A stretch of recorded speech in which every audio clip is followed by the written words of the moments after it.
आप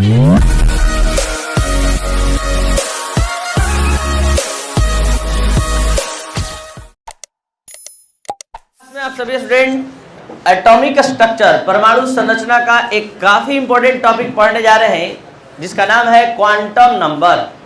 ये quantum number एक ऐसा टॉपिक है जिसको पढ़ लेने के बाद आप इलेक्ट्रॉनिक विन्यास से संबंधित बहुत सारी जानकारी, बहुत सारा कॉन्सेप्ट आप ले सकते हैं। तो सबसे पहले क्वांटम नंबर क्या है?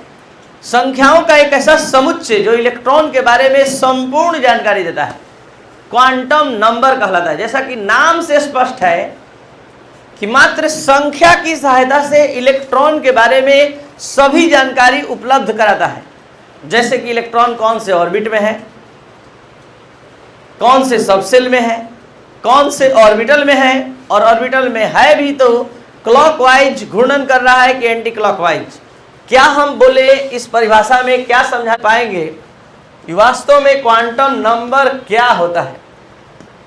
अब पूरा समझ पाएंगे और तब सुनेंगे तो आपके माइंड में हमारा बात ठहरेगा। जैसे एक हम एग्जाम्पल ले रहे हैं, फ्लोरीन 9 जिसका परमाणु संख्या 9 होता है, फ्लोरीन। इसका इलेक्ट्रॉनिक विन्यास हम उपकक्ष विधि से लिख रहे हैं 1s2 2s2 2p5। S जैसा कि आप जानते हैं एक ऑर्बिटल होता है, एक ऑर्बिटल होता है, और P में 3 ऑर्बिटल होता है। लेकिन इलेक्ट्रॉन की संख्या इसमें 2 है, इसमें 2 है, इसमें 5 है, तो एक एक करके भरेगा तब जोड़ा लगेगा। तो आपको बता रहे हैं अब हम क्वांटम संख्या के परिभाषा के से संबंधित कॉन्सेप्ट के बारे में। हमने बताया कि संख्याओं का एक ऐसा समुच्चय जो इलेक्ट्रॉन के बारे में संपूर्ण जानकारी देता है, यानी क्वांटम नंबर ये set of number which describe the complete description of an electron. Electron के बारे में संपूर्ण जानकारी देता है। संपूर्ण जानकारी का क्या अर्थ है अब समझिए। एक क्वांटम नंबर आते आते ये बता देगा कि आपका इलेक्ट्रॉन दूसरे कक्ष में है, यानी कक्ष के बारे में बता देगा। एक क्वांटम नंबर आते आते ये बताएगा कि आप अगर जान गए कि इलेक्ट्रॉन दूसरे कक्ष में है तो दूसरे कक्ष में भी तो 2 उपकक्ष होता है, 2s2p। तो दूसरा क्वांटम नंबर आते आते ये कंफर्म कर देगा कि आप जिस इलेक्ट्रॉन के बारे में बात कर रहे हैं वो p उपकक्ष में है, यानी दूसरा आते आते उपकक्ष के बारे में बता देगा कि आप जिस इलेक्ट्रॉन के बारे में सोच रहे हैं या बात कर रहे हैं वो p में है, कंफर्म। तीसरा क्वांटम नंबर आते आते ये बता देगा कि p उपकक्ष में इलेक्ट्रॉन है, तो आपका इलेक्ट्रॉन आगे वाले ऑर्बिटल में है कि बीच वाले में है कि लास्ट वाले में है, आखिर किस में है? तो ये तीसरा क्वांटम नंबर आते आते बता देगा कि आपका इलेक्ट्रॉन कौन से ऑर्बिटल में है। चौथा क्वांटम नंबर आते आते इतना तक बता देगा कि आप जिस ऑर्बिटल में इलेक्ट्रॉन को समझ रहे हैं उसमें 2 इलेक्ट्रॉन है, तो आप उसमें भी किस इलेक्ट्रॉन का बात कर रहे हैं ये आकर बता देगा स्पिन क्वांटम नंबर, जो इलेक्ट्रॉन के स्पिन के बारे में बताता है। ये 4 क्वांटम नंबर में एक क्वांटम नंबर आते आते ऑर्बिट को बताएगा, दूसरा आते आते सबसेल को बता देगा, तीसरा आते आते ऑर्बिटल को बताएगा, और चौथा आते आते स्पिन। इलेक्ट्रॉन क्लॉकवाइज वाला है कि एंटी क्लॉक, कि सीधा वाला है कि उल्टा वाला। तो क्वांटम नंबर ये set of number which describe the complete description of an electron. Quantum number संख्याओं का समुच्चय है। संख्या मात्र से इलेक्ट्रॉन के बारे में संपूर्ण जानकारी देने का प्रयास करता है। अब आपको बता दें कि ये क्वांटम नंबर संख्या में 4 तरह का होता है। ये चारों बताने वाला कॉन्सेप्ट 4 तरह का होता है। मुख्य क्वांटम संख्या, द्वितीय क्वांटम संख्या, चुंबकीय क्वांटम संख्या और चक्रण क्वांटम संख्या। मुख्य क्वांटम संख्या कक्ष को बताता है, द्वितीय क्वांटम संख्या उपकक्ष को, चुंबकीय क्वांटम संख्या ऑर्बिटल को, और स्पिन चक्रण क्वांटम संख्या स्पिन को बताता है, चक्रण को बताता है कि क्लॉकवाइज घूमेगा कि एंटी क्लॉकवाइज, सीधा वाला है कि उल्टा वाला। अब हम लोग एक एक करके चारों क्वांटम संख्या का विस्तृत जानकारी, फुल एक्सप्लेनेशन ले जा रहे हैं, और तब आपको इस टॉपिक में मन लगेगा जब आप एक एक के बारे में डिटेल में जानेंगे। तो शुरू हो रहा है आपके सामने पहला प्रिंसिपल क्वांटम नंबर, मुख्य क्वांटम संख्या। क्या होता है मुख्य क्वांटम संख्या? मुख्य क्वांटम संख्या का खोज नील्स बोर ने किया।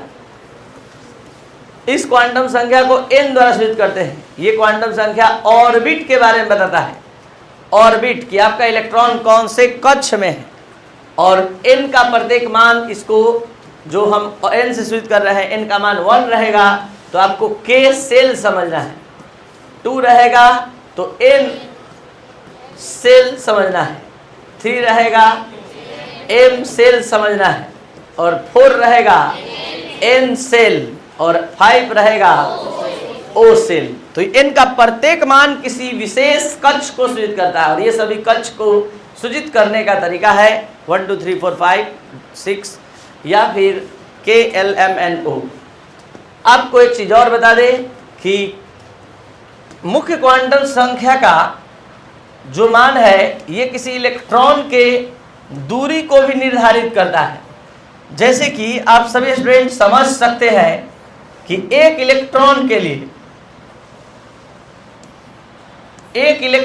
लिए n का मान, एक इलेक्ट्रॉन के लिए n का मान जो है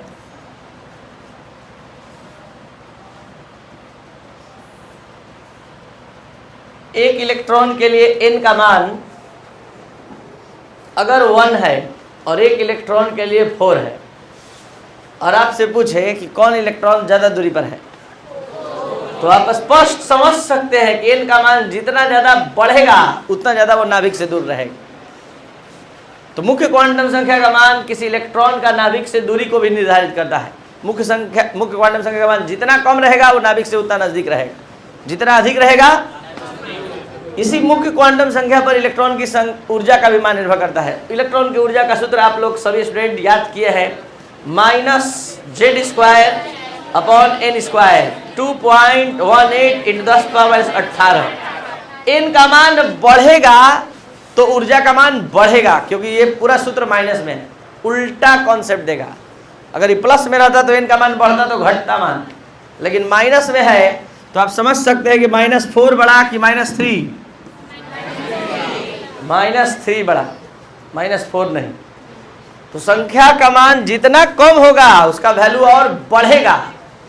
तो जितना ज़्यादा से भाग देंगे उतना एनर्जी का मान बढ़ेगा। यही कारण है कि कहा जाता है कि greater the value of principal quantum number greater the value of energy of electron. जितना ज़्यादा n का मान बढ़ेगा ऊर्जा का मान उतना ही बढ़ेगा। यानी मुख्य क्वांटम संख्या का मान किसी इलेक्ट्रॉन के लिए 3 है और किसी इलेक्ट्रॉन के लिए 1 है, तो किसकी ऊर्जा अधिक? 3 की। किसकी ऊर्जा कम? और किसी इलेक्ट्रॉन के कोणीय संवेग या किसी कक्ष के कोणीय संवेग का मान भी इसी क्वांटम संख्या पर निर्भर करता है, nh/2π। मतलब ये कोणीय संवेग किसी कक्ष का होता है। अगर हम कहेंगे दूसरे कक्ष का कोणीय संवेग तो 2h/2π कट गया h/π। अगर हम कहेंगे तीसरे कक्ष का कोणीय संवेग 3h/2π, ठीक है। चौथे कक्ष का कोणीय संवेग 4h/2π।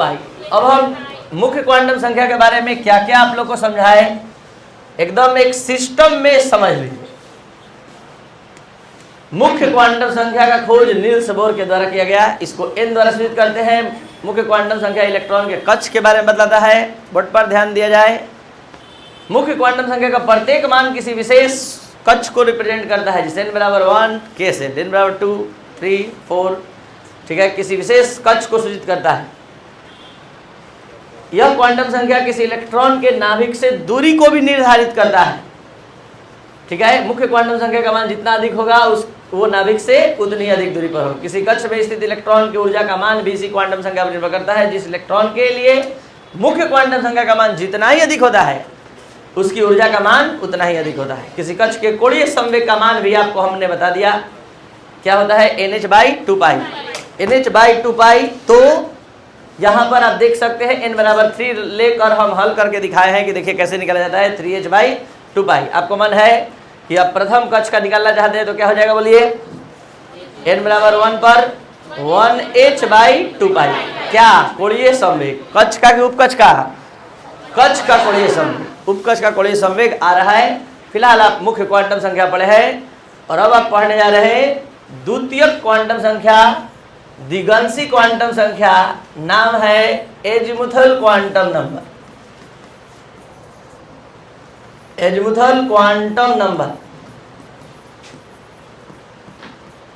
अब एजीमुथल क्वांटम नंबर के बारे में थोड़ा जान लीजिए। ये जो क्वांटम संख्या है, इस क्वांटम संख्या का खोज समरफील्ड के द्वारा किया गया। किसके द्वारा? तो जल्दी से बताइए, इससे पहले वाले क्वांटम संख्या का खोज किसने किया? इस क्वांटम संख्या को एल द्वारा सूचित करते हैं, पहले वाले को। ये क्वांटम संख्या उपकक्ष के बारे में बताता है। किसके बारे में? सब सेल।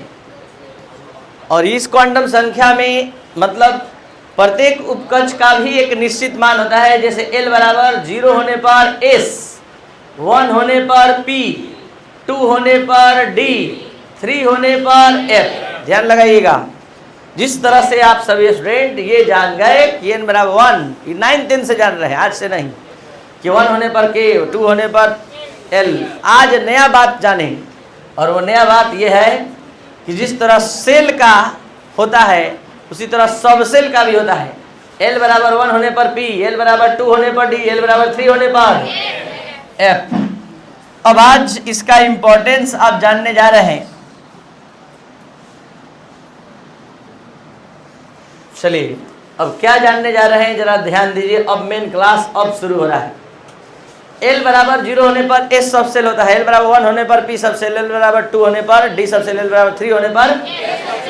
ध्यान दिया जाए, एल का जो मान है वास्तव में मुख्य क्वांटम संख्या एन पर निर्भर करता है। और एल का जो मान है वो एक सूत्र से निकाला जाता है, और वो सूत्र है 0 से n-1।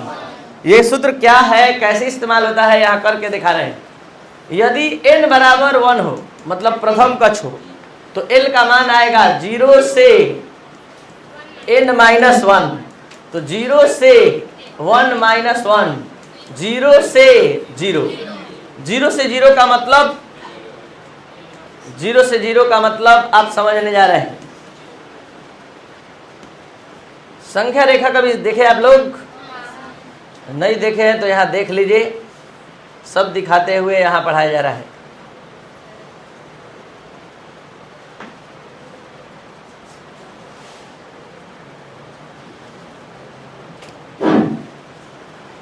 ये संख्या रेखा 0, 1, 2, 3, 4, 5, -1, -2, -3, -4, -5।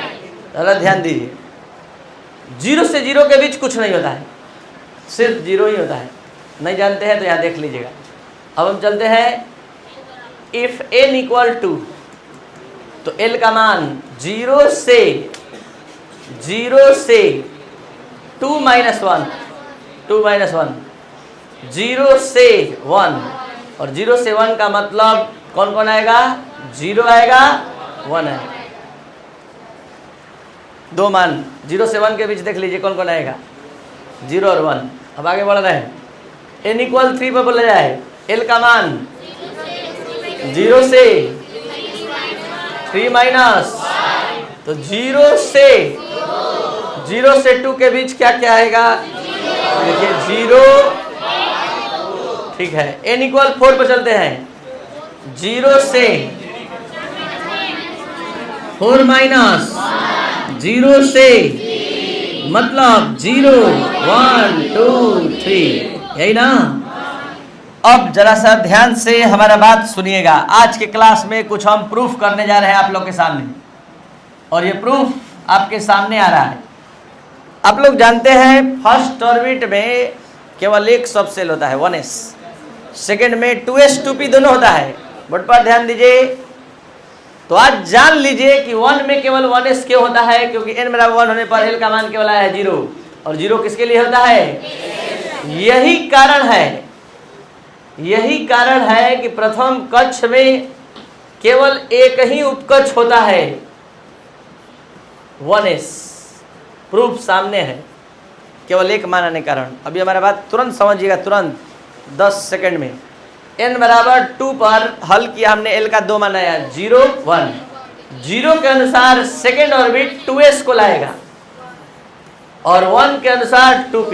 तो यहीं से क्वेश्चन शुरू होता है कि दूसरे कक्ष में केवल 2 उपकक्ष होता है 2s 2p, 2d क्यों नहीं होता है? जवाब सामने है। दूसरे कक्ष के लिए l का मान n का मान जब 2 होता है तो l का दो मान संभव है, 0 और 1। 0 से आ जाएगा 2s, 1 से आ जाएगा 2p। अगला n बराबर 3 के लिए l का केवल 3 मान होना इस बात का स्पष्ट प्रमाण है कि तीसरे कक्ष में केवल 3s, 3p, 3d। तो आप क्वेश्चन इराइज कर सकते हैं, यहां से समझ सकते हैं कि चौथे कक्ष में 4 उपकक्ष होता है, 4s, 4p, 4d, 4f, लेकिन तीसरे कक्ष में 3s, 3p, 3d होता है, 3f क्यों नहीं होता है? तो जवाब है कि n बराबर 3 के लिए l का 3 मान संभव है, 0, 1, 2। यही कारण है कि तीसरे कक्ष में केवल 3s, 3p, 3d होता है। अगर 4l = 3 रहता तो 3f भी आ जाता। जरा देखिए आगे कहानी जारी है, बोर्ड पर ध्यान देना जरूरी है, तब समझ में आएगा। n बराबर 4 के लिए l का 4 माना गया है, और ये 4 मानना इस बात का प्रमाण है कि चौथे कक्ष में 4s, 4p, 4d, 4f। मतलब आप अच्छे से समझ रहे हैं, यहाँ नहीं समझ रहे हैं तो ध्यान दीजिए। यहाँ n बराबर 4 के लिए l का 3 माना है, 0 से 3 तक, और 0 से 3 का मतलब है 0, 1, 2, 3। 0 के अनुसार ये हो जाएगा 4s, 1 से 4p, 2 से और 3 से 4f का बोध होता है। तो आज के बाद अगर कोई भी आपसे पूछ दे कि दूसरे कक्ष में केवल 2s, 2p होता है, 2d क्यों नहीं होता है, तो जवाब देंगे एकदम परफेक्ट कि दूसरे कक्ष n बराबर 2 के लिए l का 2 मान होता है, 2s मतलब 0 और 1। 0 के अनुसार 2s होगा और 1 के अनुसार जिस स्टूडेंट के दिमाग में ये बात नहीं ठहर रहा है, ये सब कहाँ से बोल रहे हैं, ये सब कुछ यहाँ से बोला जा रहा है।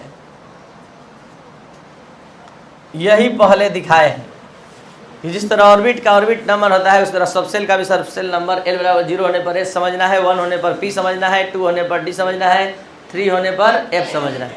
और इसी का फॉलो हो रहा है, इसी के अनुसार सारा बात हो रहा है। और आप अब देख लिए, अच्छे से देख लीजिए। यहाँ केवल ये एक मान l का लाया, इसलिए 1 में केवल 1s होता है, 1p नहीं होता है। प्रथम कक्ष में केवल एक उपकक्ष होता है, क्यों? सवाल है। दूसरे कक्ष में केवल 2 उपकक्ष होता है, क्यों? जवाब यहाँ है कि n बराबर 2 के लिए l का केवल 2 मान होता है, 0 और 1। 0 के अनुसार 2s आएगा, 1 के अनुसार। तीसरे कक्ष में केवल 3 ही उपकक्ष होता है, क्यों? 4 उपकक्ष क्यों नहीं होता है? तो जवाब है कि n बराबर 3 के लिए l का केवल 3 मान संभव है, 0, 1, 2। 0 से 3s, 1 से 3p, 2 से 3। और n बराबर 4 के लिए l का 4 मान, 0, 1, 2, 3। वो 0 सूचित करता है 4s को, 1 सूचित करता है 4p, 2 सूचित करता है 4d और 3 सूचित करता है। अगर आप सभी स्टूडेंट अच्छे से ये पूरा क्लास समझ रहे हैं तो अब क्वेश्चन राउंड स्टार्ट होने जा रहा है, आपके माइंड को फ्रेश यानी रिफ्रेश करने के लिए, आपके माइंड को फ्रेश और इस पढ़ाई को रिफ्रेश करने के लिए। स्टार्ट। n बराबर 2, l बराबर 1, ये दोनों मिलकर कौन से उपकक्ष का निर्माण करेगा? n बराबर 2, l बराबर 1 दोनों मिले तो कौन सा उपकक्ष बनेगा? n बराबर 2, l बराबर 1। 1 किसके लिए होता है? p के लिए, तो पूरा मिलकर 2p बनाया। फिर से n बराबर 6, l बराबर 0, मिलकर कौन सा उपकक्ष बनाएगा? 6 और l बराबर 0s। n बराबर 3, l बराबर 2, 3d। n बराबर 5, धीरे धीरे आप सभी स्टूडेंट फॉर्म में आ रहे हैं। l बराबर 3, 5 f। n बराबर 1, l बराबर 0, 1s। 1s का निर्माण होगा। अब उल्टा सवाल, क्योंकि कुछ ज्यादा फॉर्म में आप लोग आ गए। 6p, n बराबर, l बराबर p को देखकर, 4d, n बराबर, l बराबर, कोई क्लीन बोल्ड हो जा रहा है। और दिखाए हैं अभी कि d से l का मान 2 होता है। 5s, n बराबर l बराबर, तो अब n बराबर 5 का मतलब क्या समझ रहे हैं कि पांचवा कक्ष, और l बराबर 0 से क्या समझ जा रहे हैं। तो मात्र संख्या की सहायता से आप कक्ष भी जान गए, उपकक्ष भी जान गए। कोई कहानी नहीं बोला गया कि इलेक्ट्रॉन पांचवा कक्ष में है, नहीं बोला गया। केवल बोला गया कि n का मान अगर 3 है और l का मान 2 है तो कौन से उपकक्ष में इलेक्ट्रॉन है, तो पता चल गया 3D। और ये क्या है, तो क्वांटम नंबर है। अभी मात्र आप 2 क्वांटम नंबर पढ़े हैं जो कक्ष और उपकक्ष के बारे में बताता है। कौन कक्ष के बारे में, n, और उपकक्ष के बारे में l। तो अभी तक जो समझ में आया पूरा क्लियर। एक और क्वेश्चन जो आपके माइंड को रिफ्रेश करेगा, अगर वास्तव में अच्छे से समझ कर पढ़ रहे हैं तो, n बराबर 3, l बराबर 3 क्या पॉसिबल है, क्यों? क्योंकि n बराबर 3 के लिए l का सूत्र होता है 0 से n माइनस 1, 3 माइनस 1 तो आएगा 0 से 2, और 0 से 2 के बीच, इसलिए ये सेट गलती है। n बराबर 1, l बराबर 2 संभव है। n बराबर 1 के लिए l का मान कभी भी जब होगा तो 1 से कम यानी 0। l का मान कभी भी ना n के बराबर हो सकता है ना n से बड़ा। जब होगा तो 1 कम होगा, जब भी होगा 1 कम होगा l का मान। ये इस सूत्र से पता चल रहा है।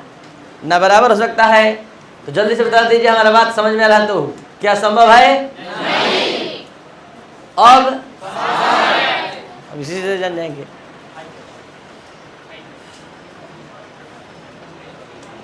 तो अभी तक आप दिगंशी क्वांटम संख्या के बारे में पढ़ रहे थे। अब जरा सारा डिटेल इसका आ रहा है आपके सामने, लेकिन उससे पहले मुख्य क्वांटम संख्या में अगर कुछ है तो देख लिया जाए। मुख्य क्वांटम संख्या के बारे में आपने जो जाना, मुख्य क्वांटम संख्या का सारा डिटेल यहां तक आ चुका था। इसके बाद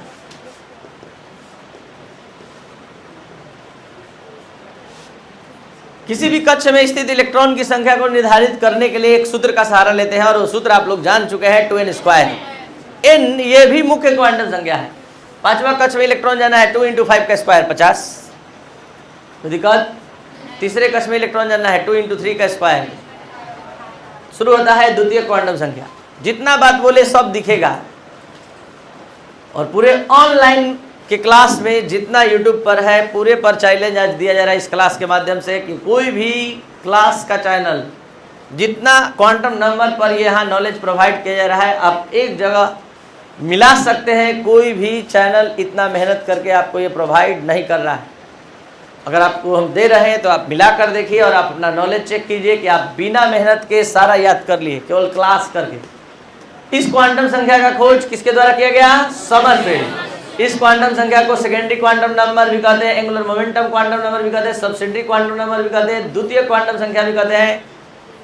और यह क्वांटम संख्या को एल द्वारा सूचित करते हैं। इस क्वांटम संख्या, यह क्वांटम संख्या इलेक्ट्रॉन के उपकक्ष के बारे में बताता है। इस क्वांटम संख्या का प्रत्येक मान किसी विशेष उपकक्ष को बताता है। एल बराबर 0 होने पर एस समझते हैं, 1 होने पर पी, एल बराबर 2 होने पर 2, एल बराबर 3 होने पर।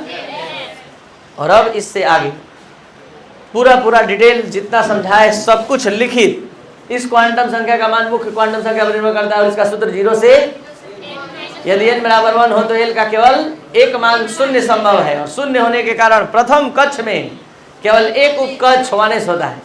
यदि n बराबर 2 हो तो l का 2 मान संभव है, 0 और। यही कारण है कि दूसरे कक्ष में केवल 2 उपकक्ष 2s 2p होता है।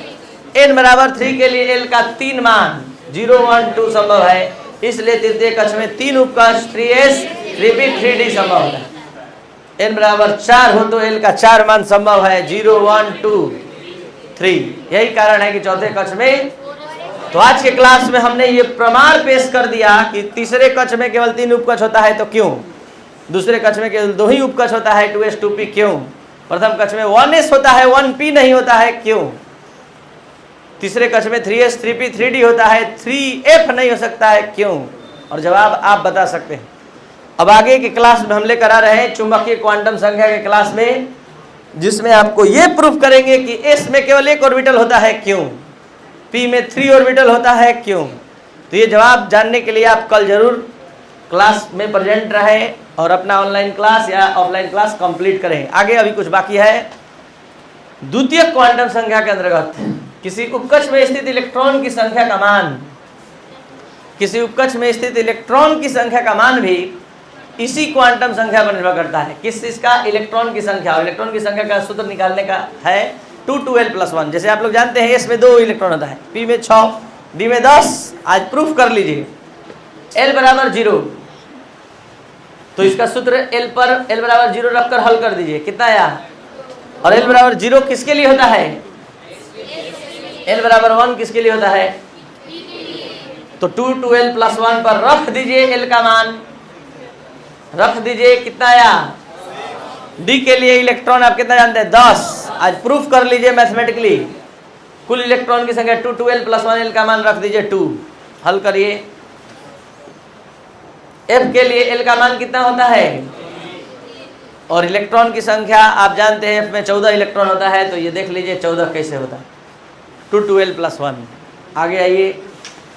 कक्ष में कोणीय संवेग निकाले थे एक सूत्र से NH/2π। अब आइए प्रत्येक उपकक्ष का कोणीय संवेग का सूत्र पढ़िए। किसी उपकक्ष के कोणीय संवेग का सूत्र है √l+1, √l+1 h/2π। n के जगह पर आ गया √l+1, याद रखिएगा। अब हम चारों उपकक्ष का कोणीय संवेग अलग अलग निकालने जा रहे हैं।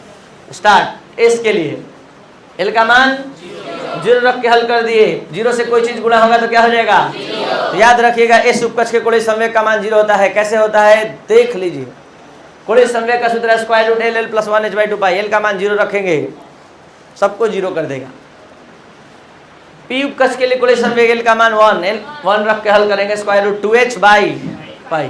2π बल्कि 2 ठीक है, कटा भी सकते हैं रूट को हटाने के लिए।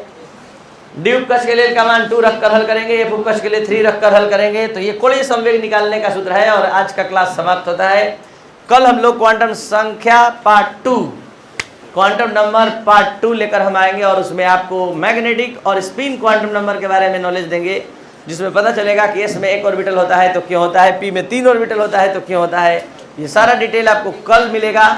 अब इस चैनल पर बने रहिए और अच्छे से शेयर और सब्सक्राइब करते रहिए ताकि हमारा हिम्मत बढ़ता रहे और हम आपको पढ़ाते रहें। Thank you.